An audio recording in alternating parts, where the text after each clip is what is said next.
Estudo os Salmos aleatórios, Salmos 90, de 1 ao 9, parte 1. Senhor, Tu tens sido nosso refúgio, de geração em geração.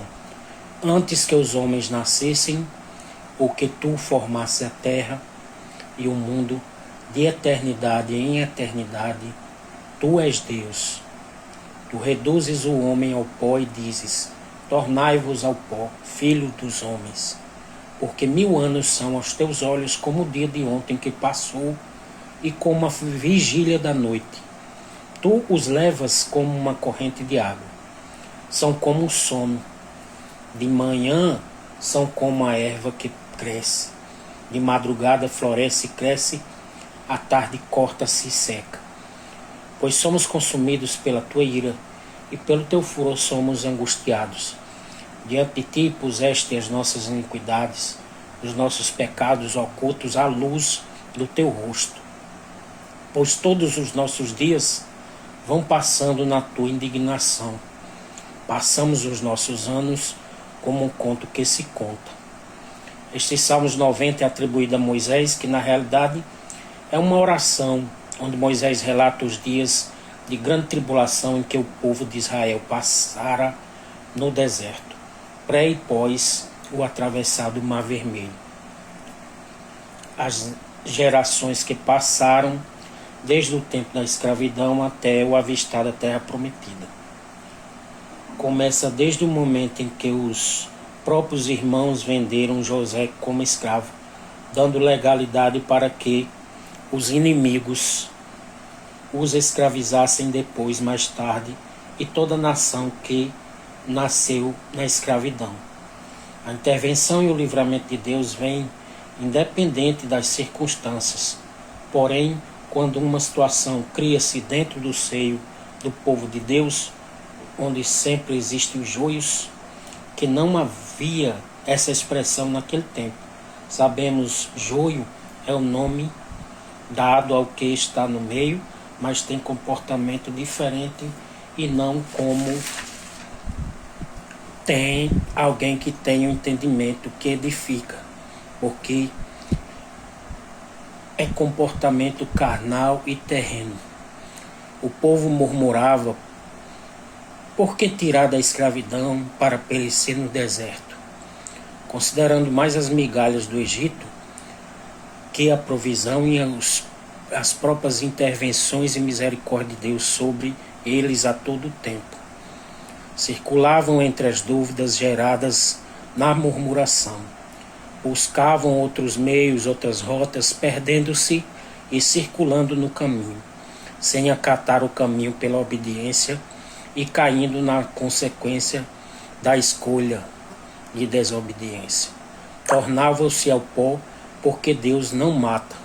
Permite que os maus desígnios do homem, pela presença do pecado, os engodem, ou que os maus desígnios do homem, pela presença do pecado, que a natureza sofreu também, esta se torne revolta e se encarregue de arrastar os desobedientes e rebeldes.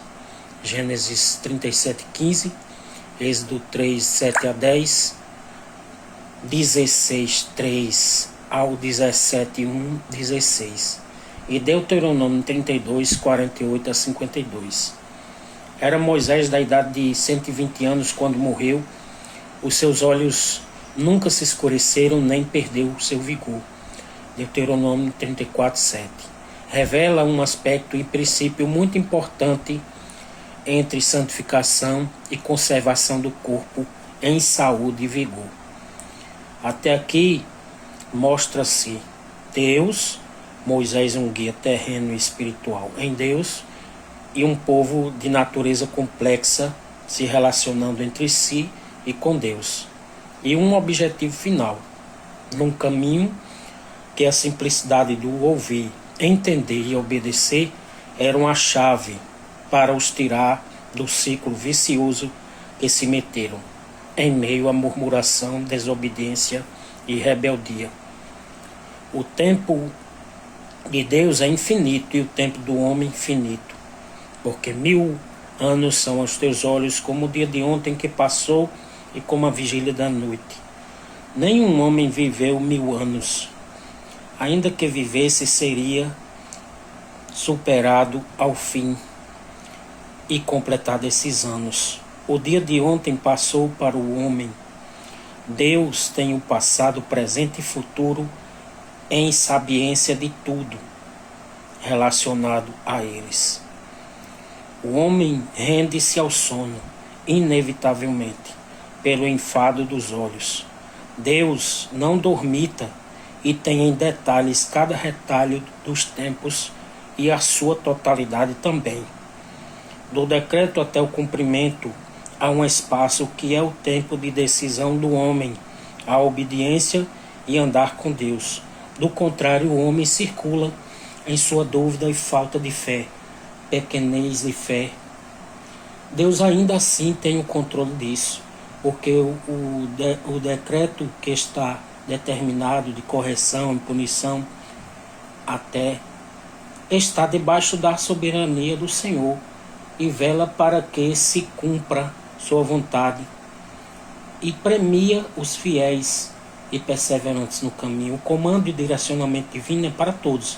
O obedecer e perseverar no caminho é para os fiéis que se esforçam contra sua natureza carnal e pela graça e misericórdia, que são intervenção de Deus, todos continuam debaixo da benignidade e compaixão divina, frente ao próprio olhar criterioso de sua justiça, que pode ser favor ou punição no final do conto de suas obras, sejam boas ou más. Obras boas sendo aquelas do legado da fé e perseverança no caminho, que estiverem dentro da vontade do Senhor.